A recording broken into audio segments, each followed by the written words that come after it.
It's another day, the sun is shining.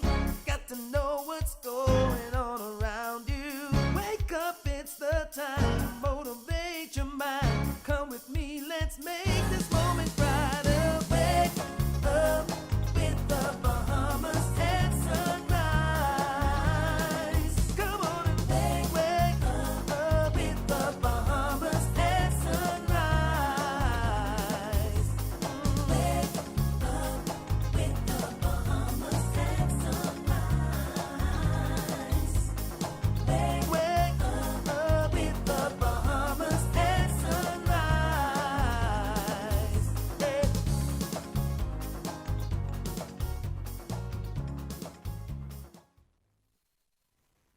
Good morning. Welcome to Bahamas at Sunrise, TGIF. I'm Philip Simon.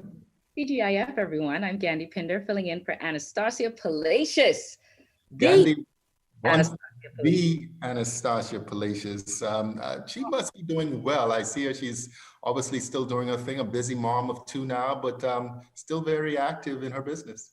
Still very active in her business. And, I was so inspired. I actually got goosebumps just now, just thinking about it. She was addressing some Toastmasters club or organization, and she was just talking about being a hero. And her words stuck with me. And I was like, girl, you were making so many good points. I was like, send it to me, send it to me. I need to see it. And one of the things that she said, and, we just celebrated, well, not celebrated, but remembered 1 year after Dorian. And some people are celebrating because many survived, and we're celebrating our resilience as a people. But she said, as heroes using our voice, do not sugarcoat your stories. Tell us about the hardships and the heartaches, and remind us that if you got through them, so can we. And there are so many other things that she said, which I hope to share throughout the show, but I was inspired.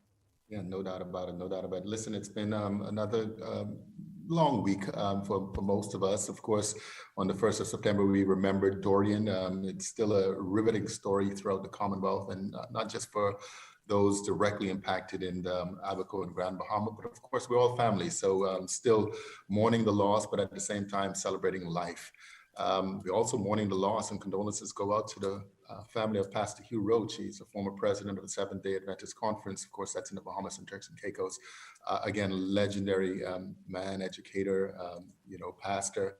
He will be missed by so many. So condolences to go to his family and friends and everybody who called him pastor. Gandhi, there was an election, I believe, yesterday down in Jamrock. It was a sweep. Yeah, I was kind of surprised by that. Really? Yeah. The Jamaican Labour Party won re-election. PM Andrew Holness and his team. 49-14 were the seat results. Wow. I saw it. And when I actually saw the map, I said, wow, because I was watching and following the debates, and I was watching Lisa Hanna, and very eloquent, and she said something. And when she was addressing the people, she said, people, me not think it go da so. While she was in the debate, and I said, she's gonna go viral with this. She did, but I think she did her best. But the people wanted wholeness, and that's what they got. Yeah, well, she stands a pretty good chance of possibly becoming leader of that party if Dr. Phillips resigns after this election loss. He's been in politics for 30 plus years. And so who knows, might be a whole new generation of leadership down there. But of course, congratulations to Andrew Holness and his team. Got to sneak this one in. Carrie Albury. She emerged as a star, though. No doubt about it. No doubt about it. I was going to say, Carrie Albee tried to sneak in a birthday this past week, Gandhi, and I'm going to put him on blast and just say happy birthday, Carrie.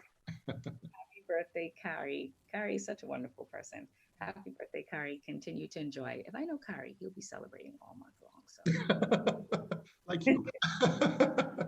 No, I'm celebrating all year long, and this is going to run into 2021. You see how 2020 has been. This is going to go into next year. Trust me. Yeah. So, you mentioned Pastor Roach. I had the opportunity to interview him one day when I was covering Sir Lyndon's anniversary, right? And remembering Sir Lyndon. And I think he did Sir Lyndon's baptism and also officiated and did the eulogy at his funeral, if I'm not mistaken. That's correct. He was just such a sweet soul, like so caring and so concerned about everyone else, and such a rich legacy, yes, in the kingdom. But I mean, what he has contributed to this nation and this country, and he will definitely be missed. So, like you said, his family, his friends, the Seventh-day Adventist community, I know he was definitely a pillar. And so we love Pastor Roach, and we just send our Distinguished gentleman, right? Such a distinguished gentleman. absolutely. But we've got another great show lined up for you, the viewing audience. The Chamber of Commerce is here to talk about businesses reopening. That, of course, would have happened this past week as we had, it almost seemed like a full relaxation of the previous restrictions. We might say we are curfew and lockdown free for the moment. Well, not curfew free, but certainly lockdown free for the moment. So we'll be talking with the head of the Chamber of Commerce about that. We'll also talk about professional development and training in our Focus on Education series. We've been doing these for the last several weeks with the Department and Ministry of Education. You know, our CEO, Miss Elaine Pinder, she always stresses the importance of training and how you have to train and how you have to retrain, and so there's definitely a particular art and science to it, but the key is to keep doing it over and over and over again. I'm excited to hear from BPL. They're going to talk about building, rebuilding, and recovery in Abaco since Hurricane Dorian. And a Cheesecake Heaven is here to tell us about their new healthy lunch offerings. Oh, healthy. Cheesecake. So, you know what? Well, maybe Phil, we could save this for the mid-show, but I just want to drop this in here. Tyler Perry is now a billionaire. Really? Really? Now a billionaire, and he owns so much. And so we're going to talk about it. And they said that he's looking like he could probably make the Forbes 400. And he said people would always say that he's from humble beginnings. And he said, when people say that you're from humble beginnings, it means that you were poor as hell. And he said that makes a success even sweeter. And then he mentioned the word ownership, which is a powerful word. He owns like 300 and something acres in Atlanta. He has a state of the art like studio, and he has so many different areas where they've been shooting movies. And so he's raking it in. And he said that he doesn't care what other people think about him. He's creating stories for his people. And that should go to show you in America and all around the world what our dollar can do. Yeah, well, listen, a great story there. Godfrey Burnside is here. He's going to give us our first look with weather at sunrise. Godfrey, listen, man, hope to see you again soon. But here's our Godfrey Burnside with the first look at weather.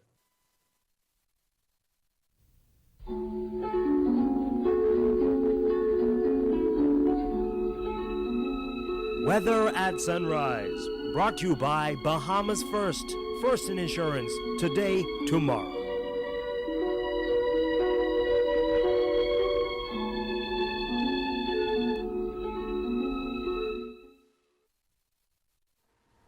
Thank you, Phil, and good morning, Bahamas. In your first look at weather sunrise, high pressure continues to be the dominant feature across the islands, but we do have the northern extent of a tropical wave that should increase shower chances over the central southeast Bahamas starting tomorrow. Ditto, weather-wise, mix of sun and clouds, still hot and humid with a few scattered showers or possible thunderstorms. High temperature reaching 91 degrees Fahrenheit, the heat index 107. Tonight, partly cloudy and warm with a few scattered showers, maybe a thunderstorm. The low temperature going under 80 degrees Fahrenheit. The regional highs and lows across the Caribbean, Barbados 85 and 80. In Jamaica, 84 and 73. In Trinidad, 86 and 77. And the Turks and Caicos Islands, 91 and 79. Across North America, Atlanta, 1974. In Raleigh, 92 and 76. In Miami, 91 and 83. Dallas, Texas, 82 and 73. And Toronto, Canada, 70 and 60. As we go to the weekend, there's some more clouds around, variable cloudiness, rich showers, possible thunderstorms, as the northern extent of the tropical wave moves towards the west. The temperature daytime will be in the low 90s, at nighttime around the 80-degree mark. That's what's wrapping your first look at weather sunrise. I'm Godfrey Burnside. Back to you, Phil.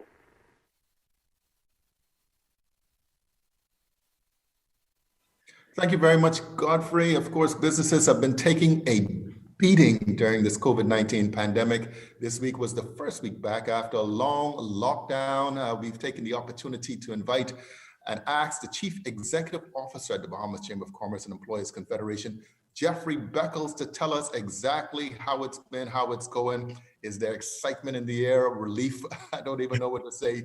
Jeff, good morning. Welcome back to Bahamas and Sunrise. Well, good morning, Simon. Good morning, everyone. It's good to be with you again. It feels like a long day, a long night. I don't even know what to say, but certainly businesses have been ready to be back open. What has been the feedback this week? Well, let me just say there's been a mixed bag of emotions. There's great excitement to be reopened after many months of being closed.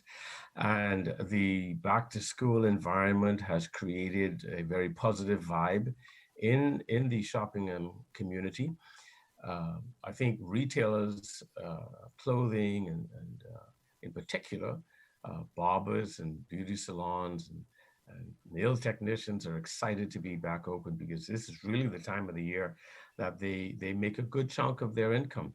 And so there's quite a bit of excitement right now. And while there is a bit of cautious optimism as well, because we're trying to get everyone to comply with the new protocols. And so there's a bit of a learning curve, but at the same time, people are just excited. And the Chamber of Commerce is really, really, really pleased to see as many businesses reopen, because that means that people are returning to work.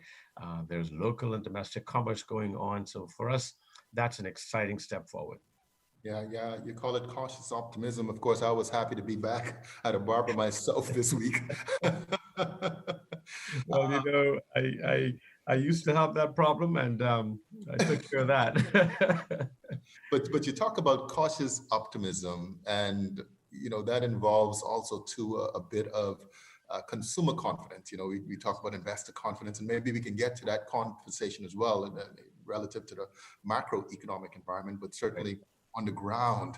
You know, what will drive a lot of, you know, the commerce will be exactly what consumers are feeling. And, you know, I don't know if we have cabin fever or, you know, just a reluctance or maybe it's just a depressed economy and people just don't have it. But what will it take to rebuild consumer confidence? Well, as you know, consumer confidence is driven by several factors, and one of those is cash. People, as we know, we've lost a lot of jobs in our economy. And so the availability of cash and the free flow of cash is a little bit more restricted than it was 6 months ago. So that has a knock-off effect on confidence. And then the reality of still learning about COVID, right? We don't know what's around the corner. And I think the fact that we've been able to get as many companies reopened and people back to work, while it provides a level of confidence that, okay, fine, the economy is getting some traction in the local space, it still creates a little bit of cautiousness because people generally want to be sure that this reopening is sustained. And so those two factors in particular now, the fact that many people have lost jobs, there's fewer disposable income in the market to be spent, and the fact that we're still learning. That's why we've been pushing so hard to get businesses reopened, because after being locked down for a while, it begins to take an emotional, psychological toll, and then people begin to lose hope. And once businesses start to open, people start to go back to work. That injects a level of confidence throughout the landscape of our lifestyle here in the Bahamas. So it's cautious optimism would be the right phrase to use. The other thing to keep in mind is that as we advocate so strongly for businesses to reopen, being able now to adapt a culture of compliance within the organizations where business owners and employees must begin to appreciate that the protocols are in place, are very serious, and the compliance with that is equally as serious. And then to adapt that same attitude toward their interaction with customers. If customers are not properly advised and they're not ready with masks and won't comply with the requirements, then they have to be equally as compassionate. I know I want to chase that dollar, but I can't run the risk of letting you in because you're not complying. Those things are critical for us as well, because those things also help to maintain or rather to avoid us getting into further restrictions and ultimately any potential close downs. Yeah, and I was gonna kind of get to that point related to, how the private sector and the government have been working together to recover the economy.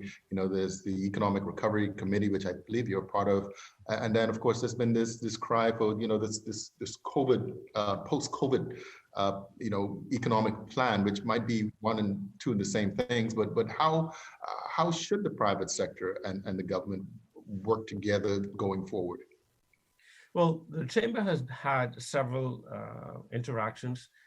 There are several persons involved in the Chamber's effort on the ERC and its the Economic Recovery Committee and its subcommittees.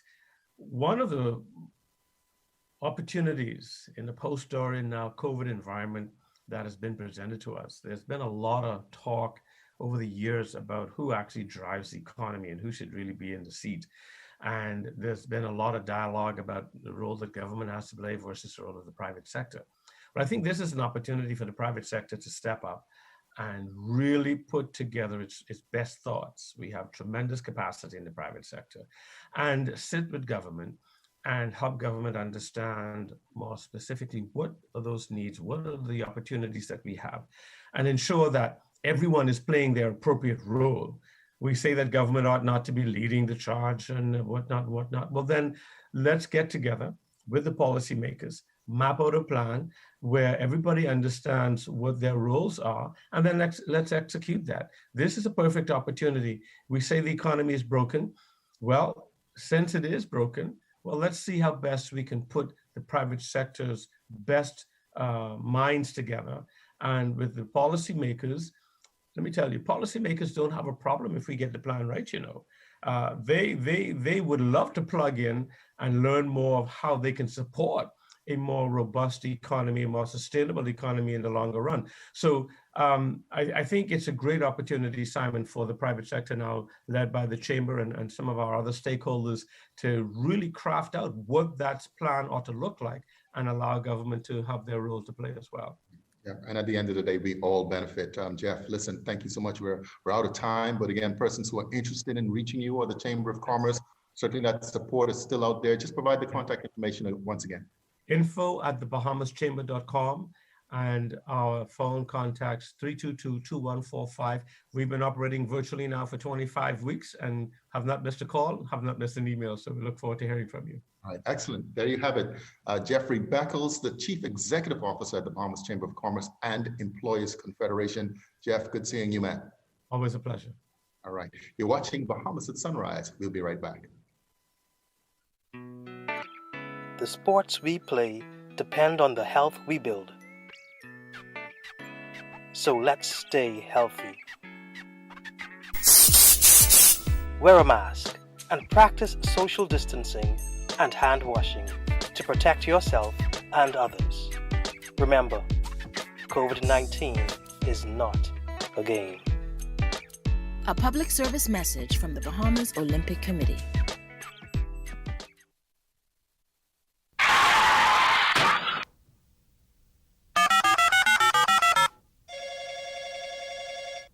Good afternoon. First response. How can I help you? I've been in an accident on West Bay Street. Can you send someone to help? Yes, ma'am. A first response team will be there in 15 minutes. Are you hurt? No, I'm fine, but a bit upset. We're glad you're not hurt. Please, try to relax. Our team will take care of everything as soon as they arrive. First Response provides immediate on-site service and support from the scene of an accident through the claims and repair process. And it's free to all Bahamas First insured drivers in New Providence, every day for any type of accident. If you drive and want first response on your side, call 32-FIRST or visit bahamasfirst.com for the name of an authorized Bahamas First agent. First response can't prevent an accident from happening, but it can certainly ease your mind when it happens.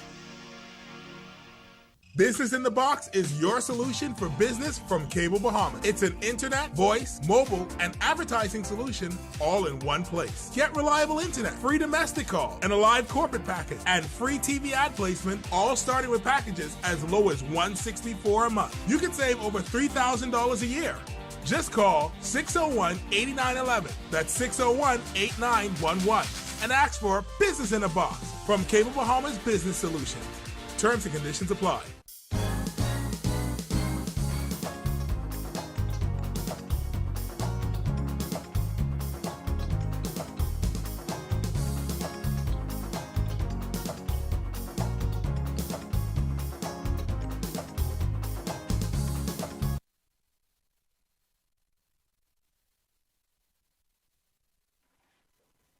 And welcome back.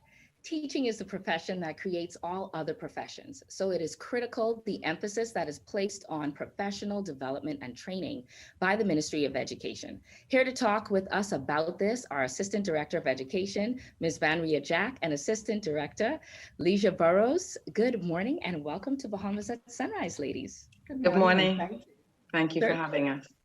Yes, well, certainly a pleasure to have you. And we all know how important training is. I guess we could start off with, tell us a little bit about the training plan. Who created it? Okay, so we formed a staff preparedness and training subcommittee, and we were very intentional about who we selected to be on that committee. We had officers from the Ministry of Education. We also included some of our administrators, teachers. We also had private school representative. We also made sure that we had some outside help. So we looked to the National Training Agency and also the Public Service Center for Human Resource Development. And then we also invited school board representative and also a PDA representative to join with us in forming some concrete plans for the reopening of schools. Okay, that's wonderful. Sounds like it's off to a strong start already. So tell us exactly who will be trained. Okay, we will provide training for all Ministry of Education staff, both at headquarters and at satellite offices in New Providence and across the Bahamas. And so this would include our executive managers, our support staff, security, our clerical officers in departments such as HR, accounts. It'll also include guidance and counseling, special services, and so curriculum officers. And so we will cover all of the internal stakeholders for education in the training sessions. Okay, that's right. And so like what different modalities will be used to execute the training? A variety of modalities, both virtual and face-to-face. So we're looking at small group training sessions. We're looking at demonstration videos, webinars. Then we're going to provide recorded videos that will be available on demand. And so even after you would have received the initial training, you can go and access the information just for refresher and to review the information. And so there are a variety of opportunities for individuals to learn at what may be their best method of learning. Absolutely. Like you all have everything covered. I am so inspired and I'm excited about what you all are doing. And I really think, you know, in light of and in spite of everything that's happening with COVID, Ministry of Education has really taken the bull by the horns. And you are truly leading the way. I see you all as a true trailblazer. Well, this is wonderful and refreshing to see. So you have a virtual conference coming up next week from teachers. And like you said, they'll be learning all sorts of different ways. But what is the exact focus for the virtual conference? So the focus for the virtual conference, actually the theme is embracing the new reality with resilience and resourcefulness. And so teachers will experience a dynamic and informative and an empowering conference, which include plenary and breakout sessions. And these sessions will be conducted by experts. We have national experts, such as Dr. Richard Adderley and Dr. Ava Thompson. We have Ian Ferguson from the Ministry of Tourism. We have Sergeant Dale Strawn. And then we have international presenters as well, like Dr. Douglas Reeves and Mr. Shantia Magia. We have Yvonne Hunter. And then we have Ministry of Education officers, Joan Roll, Lonnie's Hart, and Liesl Wright. And these sessions will range from psychosocial and emotional needs of students, very important to us, displaying a spirit of resilience in these times. And then we have to also look at netiquette and cybercrime awareness, because that's going to be an important issue for us. Especially how there is a greater focus and there's a stronger push for online presence. That is so true. You all have it all covered, and that sounds like definitely a lineup of heavy hitters there, some familiar names. Now, all educators in the islands as well too, this is extended to the islands? Yes, it is, but we're looking at public school educators. And I'd like just to say that just early this morning, our officers have really been working overtime. So we're the ones with the bags under our eyes. But I understand that the link to the conference has actually gone live. So people can access it by going onto the ministry's website and just clicking on the conference banner.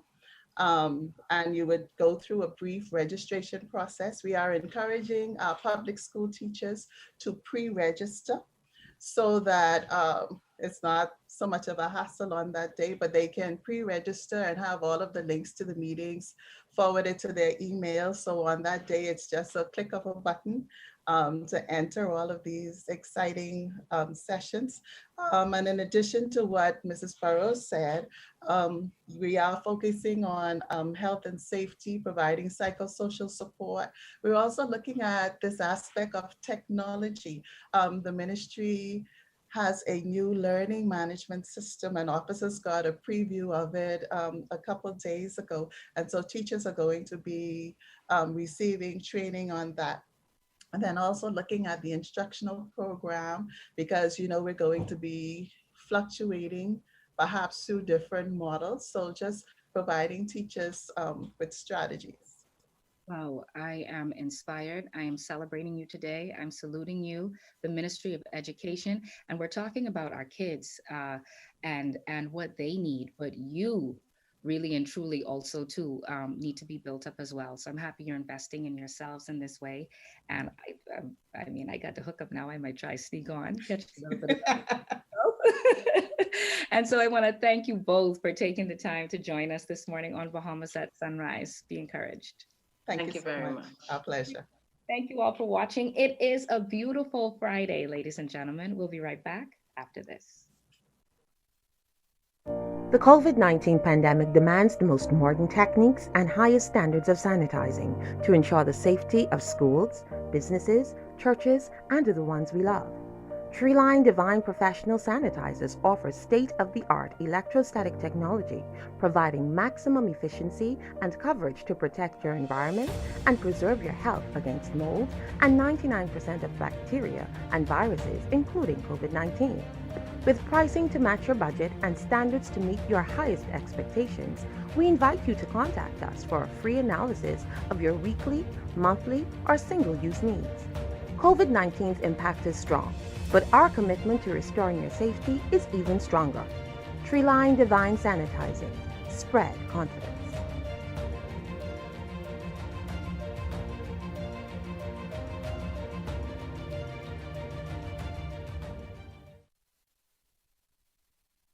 Welcome to Doctors Hospital. As the Bahamas reopens, we at Doctors Hospital have been hard at work preparing for the new normal. The health and safety of our patients, associates, and others entering the hospital space is ever paramount and shapes the experience as you enter our facilities.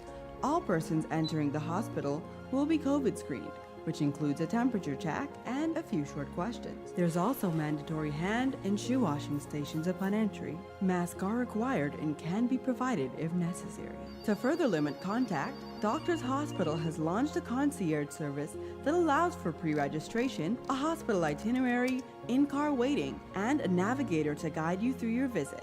Our pharmacy is now offering curbside pickup and delivery services for prescriptions as well. Social distancing markers are placed around the facility, and scheduling for imaging, including CAT scans, mammograms, and 3T MRIs. Laboratory, including our new same-day COVID-19 PCR testing, rehabilitation, and other services, has also been adjusted. Doctors Hospital is here to serve you with the same quality and care that you've come to expect, even as we enter a new normal. Now, more than ever, Doctors Hospital continues to be trusted and best care now. Isn't your health worth it?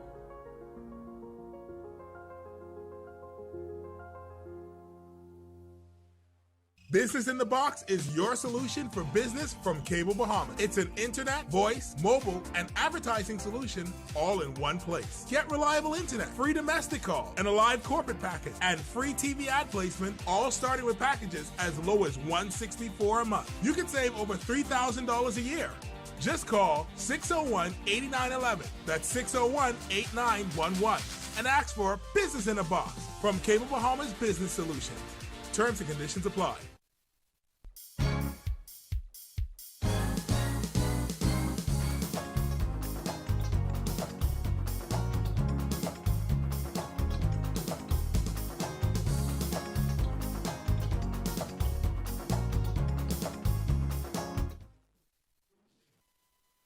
Welcome back to Bahamas at Sunrise, Rise and Shine. It's a TGIF edition. I am Philip Simon.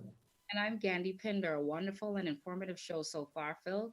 And I'm just happy to see that we are moving in this direction of training and focusing on everything. I love to see the Chamber of Commerce operating so efficiently and proficiently. And it's a good sign as we move forward. So we're still going to hear from BPL. Yeah, we're going to hear from BPL, and we're also going to hear from Cheesecake Heaven here to talk about their new healthy lunch offerings. Again, the interview with Jeff, I'm just happy that businesses, for the most part, are operational.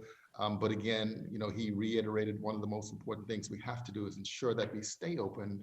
And a part of that means that we have to still manage ourselves accordingly during this pandemic with the safety protocols, precautions, everything that's required to not just keep our businesses safe, but our customers safe and overall everybody.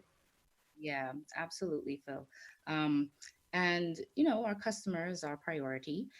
But I feel, I want to say I am proud of the businesses that are stepping up. I am proud of Bahamians are such resilient people. You know what I mean? And I just look at 1 year after Dorian, I look at everything that's happening around us, and we truly are resilient. And that's something we should be very proud of in spite of everything that's going on and everything that we're dealing with. Forward, upward, onward, together. Yeah, no doubt. But listen, we're going to move into the second half of the show. But before we do that, Godfrey Burnside, as always, is going to bring us our second look with Weather at Sunrise. Candy, you see what I did there? I took both introductions this time. I saw that. And you know what? You did well. Yeah, got you.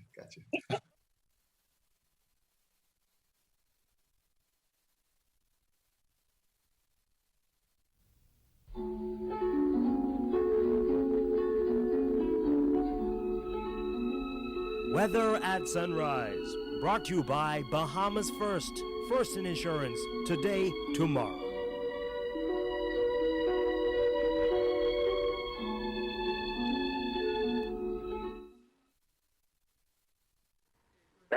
Thank you, Phil, and good morning, Bahamas. In your second look at weather sunrise, we take a trip around the tropics, and tropical busy this morning. We still have tropical depression Omar, some 450 miles east of Bermuda. This system is expected to generate into low pressure here sometime later this evening. It's on another area of low pressure northeast of Bermuda. This system has a 20% chance of development over the next 5 days. And then there's a tropical wave to move off the African coast sometime during the weekend, has a 40% chance of development. And then there's a tropical wave over the central Atlantic. That system has a 70% chance of development over the next 5 days. And there's another area of low pressure 700 miles west of the Cape View Upward Islands. That system has a 40% chance of development over the next 5 days. That was a tropical storm formation not expected during the next 5 days. In the local scene, high pressure continues to be a dominant feature. We're watching the northern extent of a tropical wave that could increase the shower activity across the central southeast Bahamas by earliest tomorrow and northwest Bahamas by Sunday into Monday. So in your marine forecast, winds to the east of 10 to 15 knots, 2 to 4 feet. For the northwest Bahamas, 15 to 20 knots, 4 to 6 feet over the central and southeastern islands. On Saturday, those winds continue easterly at 15-20 knots, the 4 to 6 feet over all the islands. And then on Sunday, east again over all the islands, winds are 10 to 15 knots, sea 2 to 4 feet. Yeah, tides. You can expect a high tide at 9:57 this morning. Expect low tide be at 4:08 this afternoon. High again tonight at 10:13. Sunset will be at 7:26 this evening. Rises on at 6:53. UV index 9. You will get a temperature 83 degrees Fahrenheit. And your moon phase full moon.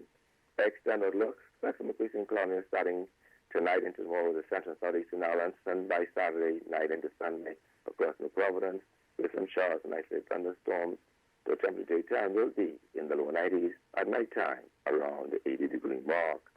That's what's wrapping up our look at weather at sunrise. I'm Godfrey Burnside. Back to you, Phil.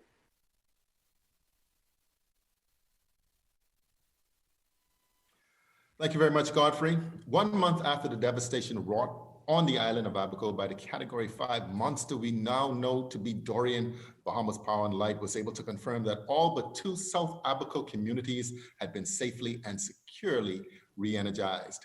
Even before the official all clear had been sounded, BPL personnel were on the ground in Abaco, beginning the arduous task of assessing damage and plotting a recovery strategy. Here to give us an update, R.K. Quincy Parker, you know, you always got to put that K in there. He's the Director of Public Relations of BPL, and Ian Pratt, Chief Operating Officer, BPLQ. Ian, good morning. Welcome back to Bahamas at Sunrise.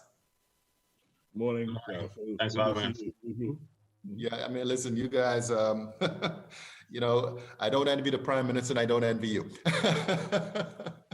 But kind of give us an idea. I mean, what is the present state of the reconstruction efforts, particularly in Abaco? Well, before I let Mr. Pratt share with the technical details, the hard slog in Abaco has been partly the communications battle, right? Because people have expectations about how soon things are going to get done. And when there are delays for whatever reasons, it's hard to accept. And you know, now we have people who it's been a year, and you know they still don't have permanent access to secure power. And so we want to say first of all that we get it. We understand the frustration. We understand in some cases even the anger that folks in Abaco have about the power situation. But we've been working very hard. Our teams on the ground, those fellas are busting their butts. We've brought in, I mean, we're talking hundreds of poles damaged in this storm. We've had to restring millions, Phil, millions of feet of wire that had to be restrung. We've had to rebuild practically power stations, a power station in Marsh Harbor. The whole structure of BPL systems in Central and from Central to North, as far as say Cooperstown, was obliterated. We're talking about severe damage, and recovering has been steady but slow, and it's been slowed most recently by, of course, you know, dealing with COVID-19. But we're pretty confident that we are doing the best possible job. Mr. Pratt can share where we are in terms of a little more of the detail about the recovery efforts. Yeah, I mean, no doubt about it. I mean, obviously, the first thing for any type of normalization is to kind of get the power back. I mean, even for businesses, you know, as well, for commerce to kind of restart. In a lot of places, you kind of gave an indication of how extensive the damage was and what's been, you know, some of the challenges in the recovery process. But Ian, if you want to elaborate just a little bit more on that, you know, what has been the most difficult element thus far? So good morning again. Thank you very much for having us again. As Mr. Parker indicated, the damage in Abaco was simply extensive. And whenever we talk to people about the restoration process in Abaco, we try to impress upon them this was a level of damage that we have not seen before. people often would imagine that the overhead system might be damaged, but we had damage to the overhead systems, the power stations, to the substations, even to underground cabling and subsea cabling. There was damage. And so it's been quite an effort logistically to bring in equipment and material. It's been quite an effort to move around manpower and reassign resources in order to work towards this reconstruction effort. As you said, before the end of last year, South Abaco and North Abaco, indeed, from Cooperstown up to Crown Haven, they were restored with power. The bulk of the damage to the network was in Central Abaco. The Marsh Harbor distribution and transmission system suffered extensive damage. Treasure Key suffered extensive damage. Our subsea cabling going across to Matlow's Key, Elbow Key, Guana Key, they were all rendered useless as a result of damage sustained by the storm. But at present, we do have all of South Abaco, as I said, all of North Abaco. We've had to set up temporary generating stations, about 7 or 8 of them, in the Keys and on the mainland, in order to just provide that power because the transmission system was so greatly impacted by the storm. And so at present, Elbow Key, Manowar Key, Guana Key, those keys are back online. We're currently working on Lubbers Key to bring that back online. The North and South have finished. Treasure Key, we're happy to say, is going to be 100% completed by the weekend. The bulk of Treasure Key is already on. The bulk of Marsh Harbor is on as well. We're just completing the works in the Murphytown and Dundastown area. And oddly enough, people talk about underground versus overhead.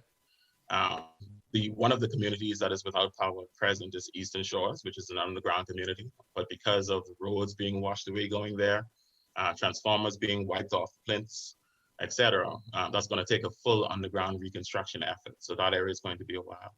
Okay. Well, I mean, it seems as definitely significant progress is being made. So I guess on a percentage scale, how much more is there to go? So go ahead. There are a number of different ways that metric is looked at. One of the things we look at is the number of customers restored. So before the storm, we would have had about 9,000 customers in Abaco. At present, we are just shy of 4,000.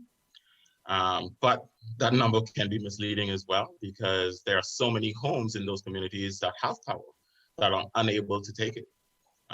So we look at the large communities of Treasure Key, for example, where we had hundreds of customers, but now there are only a few dozen. And so people are coming back. We connected another 285 or so customers in August, but they're coming back as they're able to get their homes operational, and they're able to get the inspections done through the Ministry of Works, and then they come into us and apply for those services. Yeah, excellent. Well, I wanted to just underline the last point that Ian made there, is we push power to our lines. So you got power coming through the transmission line, that's the big high voltage overhead line, and then down through the distribution lines, that's tapping off the overhead line going into the communities. And then you take the power from there and bring it to your house. But in order to make sure you get power to your place of business or your place of residence, you have to have an inspection by Ministry of Works. They have to give you approval, and then you have to bring that approval to BPL. And once we have that approval, then we can energize your place of business or your residence. And so even though we've provided power in large part to most of the island by now, that means that we have made the provision of power. But now customers have to actually take that power, connect it to their places of business or places of residence.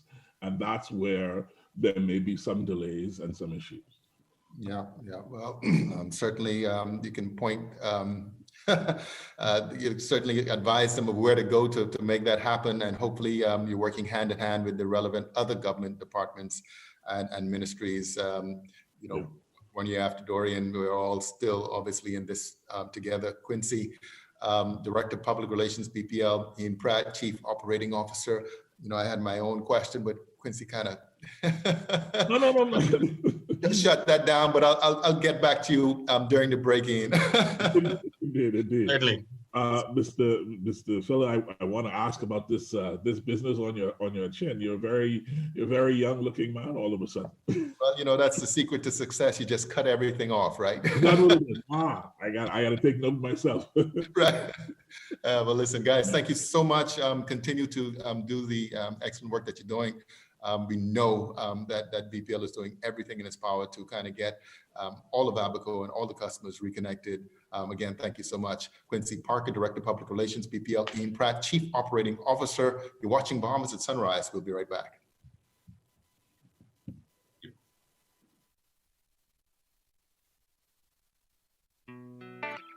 The sports we play depend on the health we build. So let's stay healthy. Wear a mask and practice social distancing and hand washing to protect yourself and others. Remember, COVID-19 is not a game. A public service message from the Bahamas Olympic Committee.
Business in the Box is your solution for business from Cable Bahamas. It's an internet, voice, mobile, and advertising solution all in one place. Get reliable internet, free domestic call, and a live corporate package, and free TV ad placement, all starting with packages as low as $164 a month. You can save over $3,000 a year.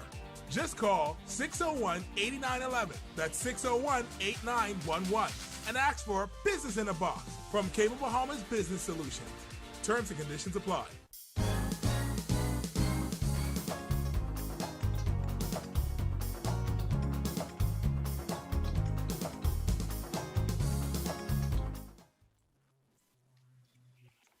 Welcome back. So everyone, we know all about Cheesecake Heaven. And if you haven't, you need to experience it. It is so much more than cheesecake, though. They are now featuring healthy lunch options. And here to tell us more is Jamil Lightborn, CEO of Cheesecake Heaven. Top of the morning to you. You are the man we want to see. Top of the morning. Thank you. I need you to feel these vibes, and I need you to feel this energy, because I need to know what's going into all this good stuff that you're doing today. But so welcome. And so tell us now, Cheesecake Heaven, what are you known for? Well, we're known for our large variety of cheesecakes, in which we have over 250 flavors. What? And yeah. The flavors change every day in store, so it's like every time a customer comes in, it was a different flavor. So that is what sets us apart from everyone else. Right. Okay, well, that sounds so good. 250 flavors. Okay, you're going to keep me coming there every day of the week. But the good thing is now that there's a little balance, because you actually have healthy lunch options. So tell us more about that and what inspired, I guess, the addition of that to your menu. Well, everything good in life has a balance, and just sticking to the sugar would be, it wouldn't be a good business model. And so what we did was we added fresh salads to balance the sweetness, offer lunch options that wouldn't be heavy because we know our slices aren't the smallest slices and they tend to be overwhelming if you don't have anything else to go with it. You understand? But you know, they So, say Bahamians, we like plenty, we like more anyway. So that's a good thing. yeah. And the salads themselves are hearty. They're not small salads, and everything basically is fresh with only one cooked item on it, which is the asparagus. Okay. Okay, well, that sounds good. That sounds delicious. And I'm sure just as you have 250 different flavors of cheesecakes, I'm sure you have different dressings and exciting salads. I'm excited to see what you're going to do with it. Yeah. So that's the beginning of our healthy lunch menu. So tell us, who are you catering to? Well, we're catering from kids straight on up to the persons suffer from diabetes and hypertension. That might be a stretch coming from a bakery, but it's the truth. That's why we offered the salads, and we also have some options in cheesecake that would suit them as well. But you know what? It shows that you are in touch, and it shows that you are sensitive to the times, and things are definitely changing. And earlier on, we did speak about balance. So tell us about your hours of operation. Can I come and try a salad today? Yeah, you can. We're open from 10:30 until 5 with the new hour recommendation from the government. Right. And you can come and try. You can place an order over the phone, and you can come and pick it up. Okay, so tell us about, right, so you have the curbside option, you have the takeaway. So what's the phone line that we can call? Phone line option is 341-3111. 341, say it again. You know, people say, you know, when you first start to say, they say, let me get something to write that down. 341-3111. And tell us exactly where you're located. We're located on Madera Street, just west of McDonald's. Okay, can we find you online as well? Yes, you can find us on Instagram, and you can also find us on Facebook. Cheesecake Heaven 242 and Cheesecake Heaven, one word. Now, before you go, because I am so inspired and I love to see young people in business and, like they say, just killing it. Describe one of these salads for me. Look, when I come there today, which salad are you going to serve me? Are you a fish lover? I do love fish, and I want you to describe it right down to the dressing. All right.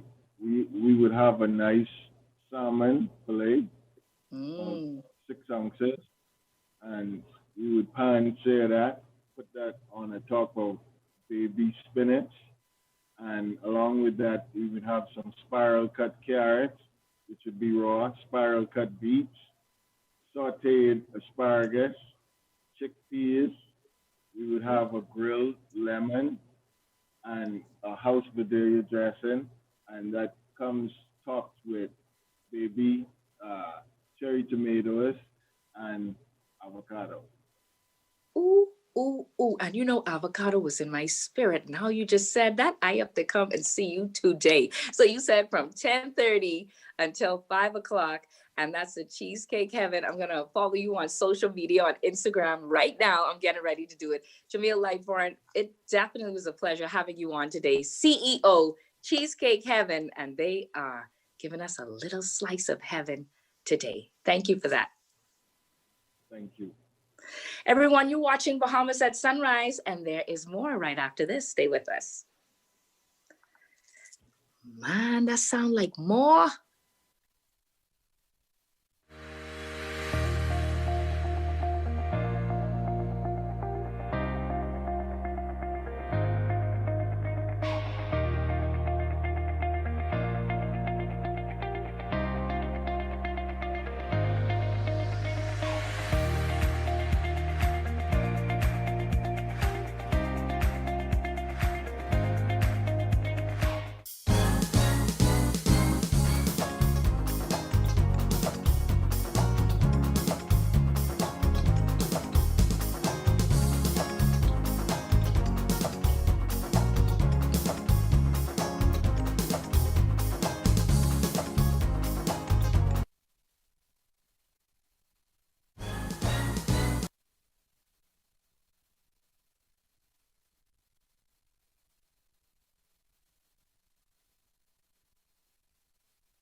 Well, that's going to do it for this edition of Bahamas at Sunrise. Thank you so much for joining us.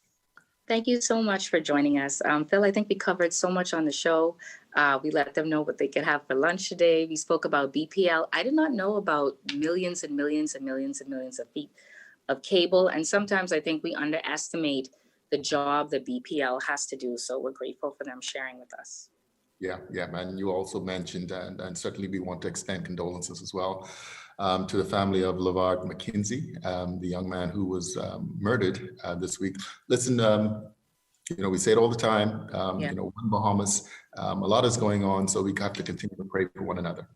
Yeah, and I think the thing that caught a lot of people by surprise and why it went viral and really trending, I see it on Twitter and everywhere, and a lot of young people who don't know him, everybody's talking about friends and the company that you keep and the people that you're around. And so we just continue to pray for the family, and so many lessons that we continue to learn, but so sad that we had to lose a life to learn the lesson. But and just praying that justice is done and seen to be done. And we are definitely remembering and saluting also, Phil, an icon today, a national icon. And his granddaughter, Ingeria Miller, told me that Pastor Roach was encouraging them to help the Hurricane Dorian victims, right up until last night. So we remember Opal Roach, we remember, that's his daughter, Hubert Roach, and Olga Roach, his wife, Ingeria Miller, and the entire family and a nation that loves their beloved son. No doubt. Well said. Listen, you have a wonderful weekend, and we'll see you real soon. Yes, real soon. And I want to encourage everybody, read that article about Tyler Perry and him being a billionaire. It's on Forbes.com, and it's amazing. Happy Friday, Phil. I'll meet you at Cheesecake Heaven for that salad.